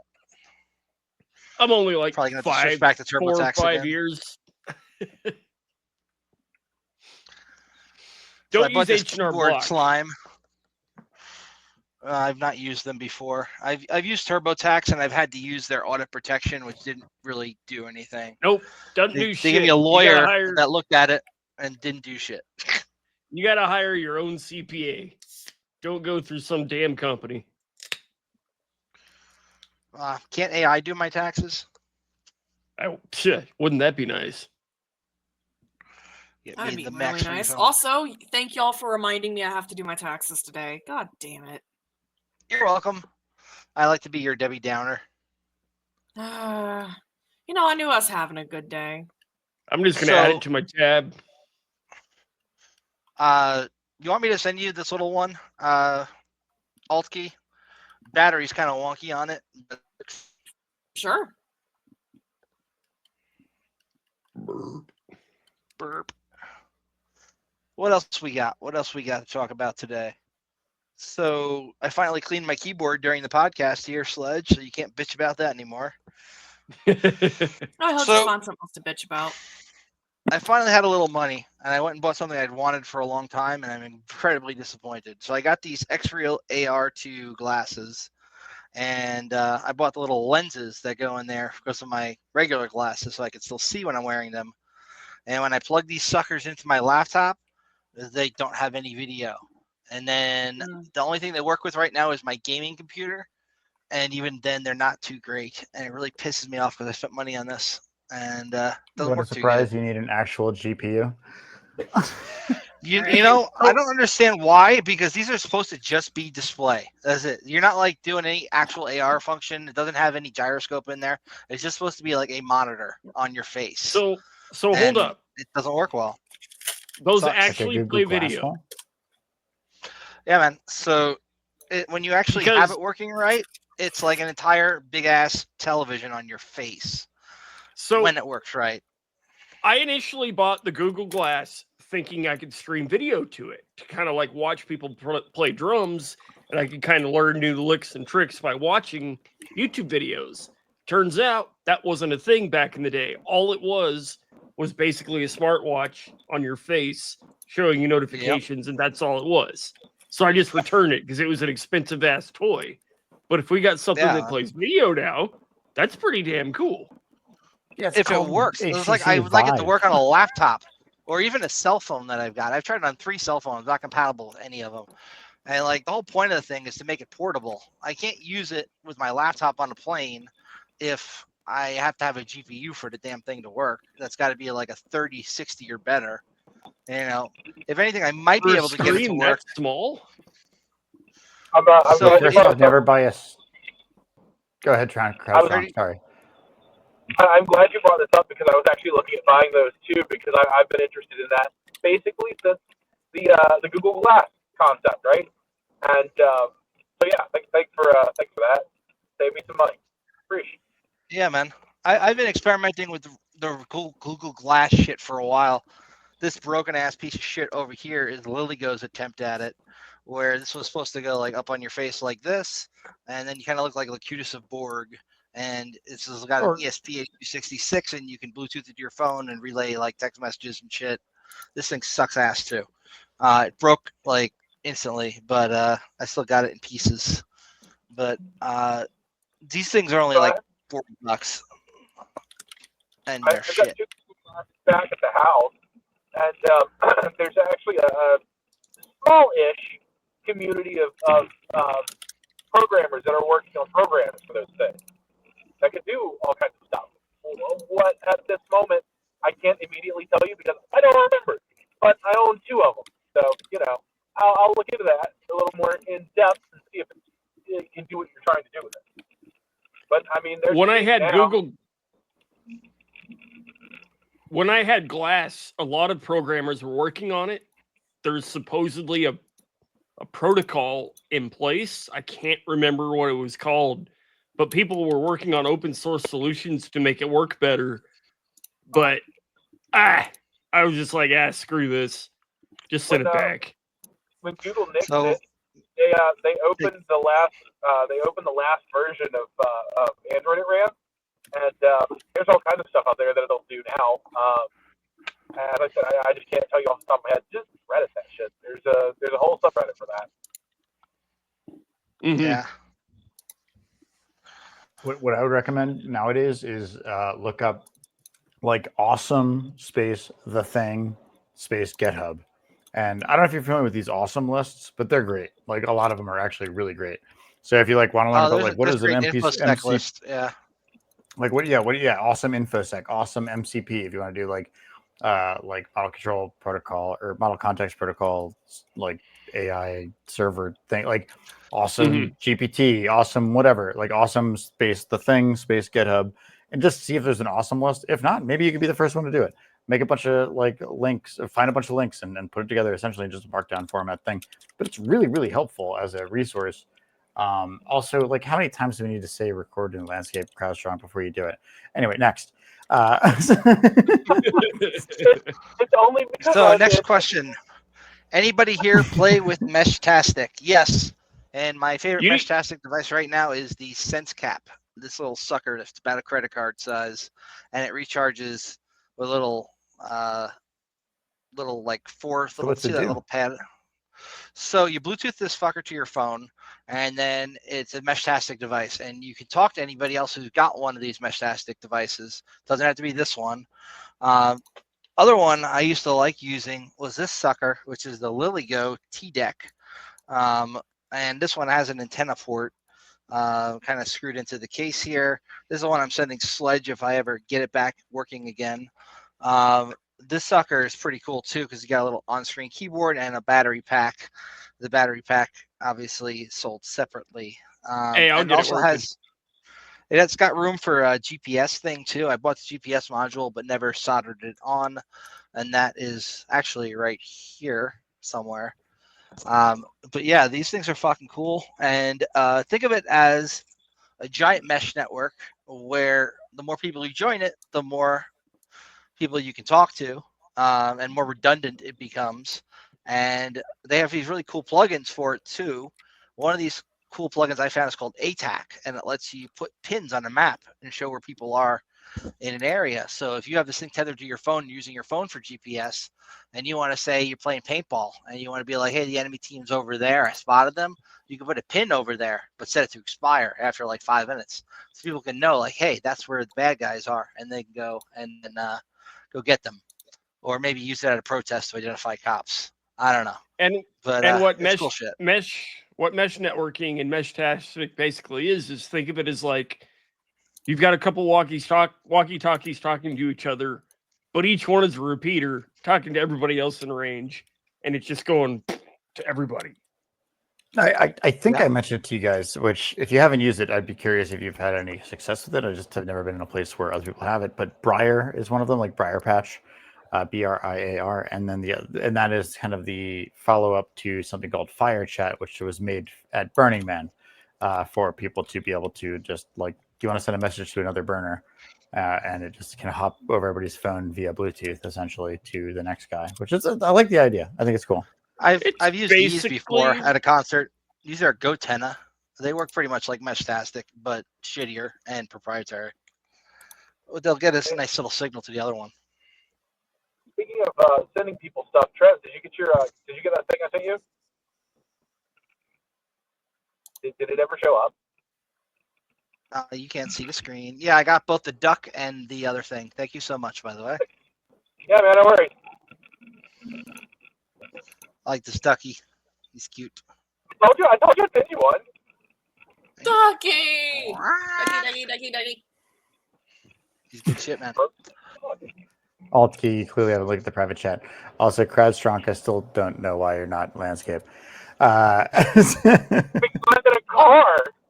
Am I doing what? Just the holder I have in the car. His cell phone holder. Orient. Yeah, the cell phone holder doesn't that orient. seems like you need a better cell phone holder. I mean, you're right. You're gonna have to 3D print a new one. Yeah, I mean, I already 3D printed this one, and it was literally off the cuff, like an hour and a half before I left. All right. Well, it's honestly probably cheaper to buy a Chinese one on eBay. Bear with me. Yeah, but then you can't tell everybody who gets in your car that you 3D printed your phone holder. Yeah, well, you can, but you'd be lying. That might be a decent lead-in to the tariff conversation. So I don't know if you guys knew this, but there was like a tariff waiver, like if for value of items under a certain amount, which is why like Shein and Wish and Temu were all things. But that just got thrown out. Well, maybe it's back. I don't even know because the market's who and now Amazon's got Haul, which is their cheap shiny shit department. Yeah, like, and whatever. Whatever. If somebody's going to sell me something I want for less than I think it's worth, that's fine. Look, 125% is a bit much on that tariff, in my opinion. I think you already pulled back, which is what makes it so insane. I think everybody except China, and only for electronics, they right now have an exception, whereas other shit from China is still at 125, and everybody else is at 10. I don't know. I don't keep up as much as I probably should anymore. It's just too stressful with politics, man. Very rapidly. Politics has somehow found its way. So growing up, my mom always said, like, my mom has always been an old hippie, and she's always like, politics is everything. And to a certain degree, she's right. Like the fact that like I'm like not smoking a cigarette inside, but I'm smoking a vape inside, like that's fucking politics to a certain degree. Like everything kind of is. But like and I can hear that you're typing it into some AI thing that's going to give you some spiel, and and like it's probably going to be only up to date up to like 3 days ago, which is not fast enough. Which is partially what I really enjoy about like having a nice, good news feeder, because then I can feed my own data into that shit and be more ahead of the curve. But that's a whole separate conversation. But Altkey, can I ask where the white power symbol comes from? Okay, can you tell me what the fuck it is? Because I don't see it, and I'm not getting it. It's the cross with the circle. It's a whole thing. Dude, that's just moons and stars. What the fuck? It's wow. a joke, everyone. Obviously, that's not a white power symbol. It's no, really. What the fuck? Thank you for calling me out. That was really nice. Like, you're very welcome. You couldn't have like responded in the chat or something. Like I asked you multiple times in the private chat, and you're just no. I just mean your icon. Me racist. Okay. It's obviously it's a joke. I thought this was halfway shit posting, but yeah, no, it's not. When you but said also, that in the private chat, I'm like, no, really, please tell me what the fuck I did. Like, okay, for real. hold on. Because like I'm actually pissed off. Like, well, I don't mean to piss you off, actually. Like, but I do mean to say that is kind of a thing. Okay. Yeah. Well, yeah. I can totally fix it. That was not intended. I know it wasn't. Stars and other shit. To be clear, but give not, me one second, and I will get rid of it. Fuck you, Aphex. I hope. Oh no! I'm just about to leave. Honestly. No. Oh god damn it! Come on, it's fine. He's a good dude. Don't. He's just misunderstanding. No. Wait, Altkey. Okay, to be clear, I fucking love you, Altkey. You're awesome. You're like probably you might be my favorite person in this chat. I don't know. Frank let me in, so I feel bad to not say it wasn't him. But it's like it's been a thing for a while, and I was just totally joking. Obviously, like it's just a thing. Bad joke. Go eat your salsa. It was a terrible joke, and I'm an asshole. I was wondering if this looked even a little bit. Yeah, no, this isn't even remotely similar. What the fuck? Well, if you crop it to a circle, it was a joke. Whatever. I mean, I'm worried about having this circle now because there's an icon inside of it, and that's the white power symbol because they're both gray. Well, yeah. Well, I might, show the grayization of America. Yeah, no, okay, we're cool. Just like. Thanks for telling me. I'm sorry. I'm just being an asshole, and we'll edit that out later. I'm sure. All right. We edit things. Only that one time when I literally bought you a license for video editing software, Sledge, so you could edit out CrowdStrong's real name because he was all worried that somebody might know his real name. And we had accidentally said it, and then everybody else started saying it all the time. Just said it all the time. No, it doesn't matter. Jesus. At this point, it's just fucking whatever. They're gonna know if they want to know, they're gonna know. So fuck it.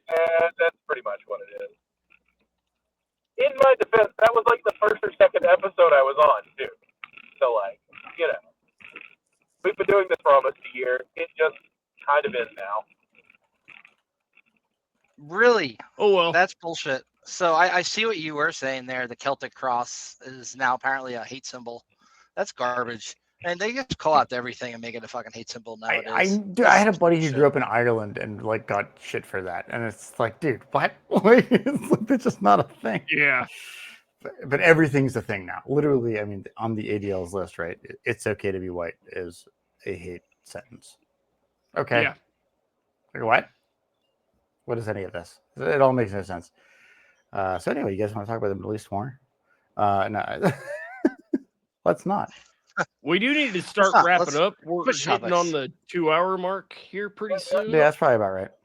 But did anybody watch the Dave Smith Douglas Murray debate? Sorry, go ahead. I did, yes, actually. Thank you. Dude, props to you for knowing Dave Smith. I love Hell yeah. I've been watching him for 15 years. Oh, this is my third favorite Meshtastic device.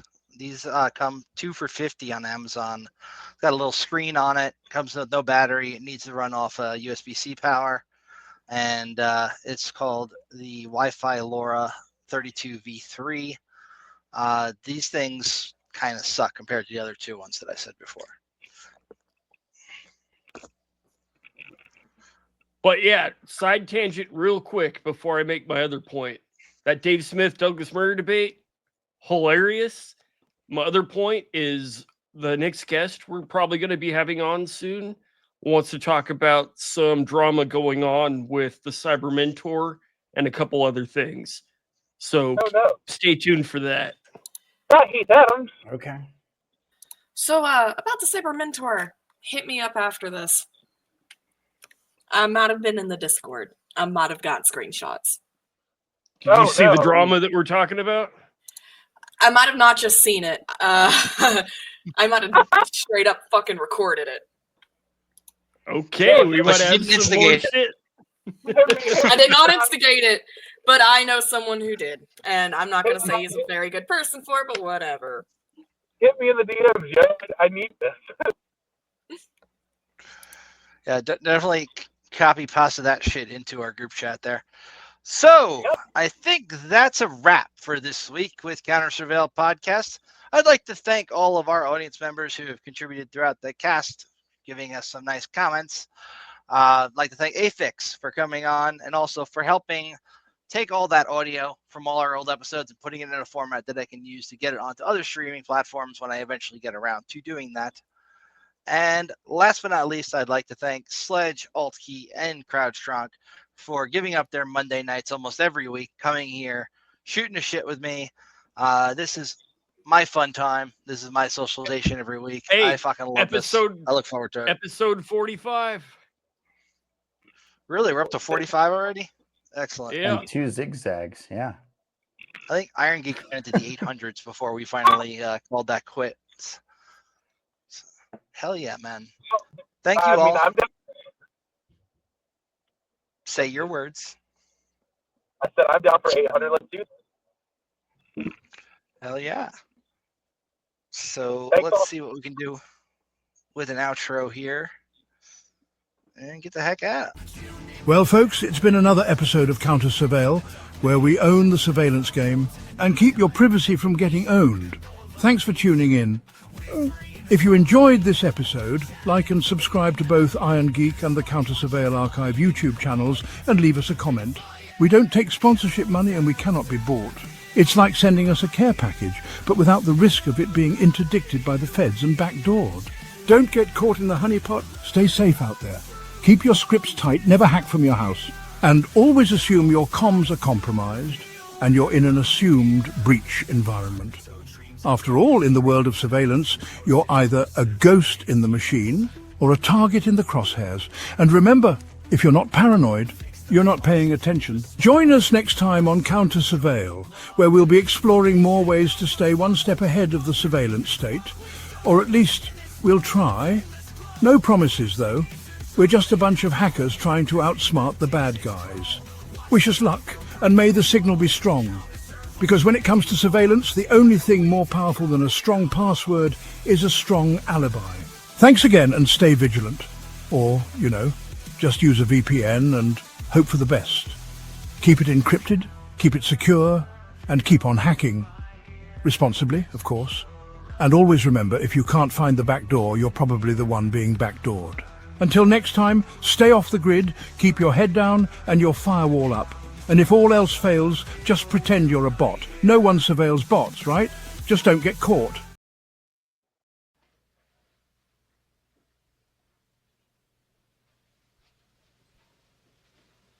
You're still here? It's over. Go home.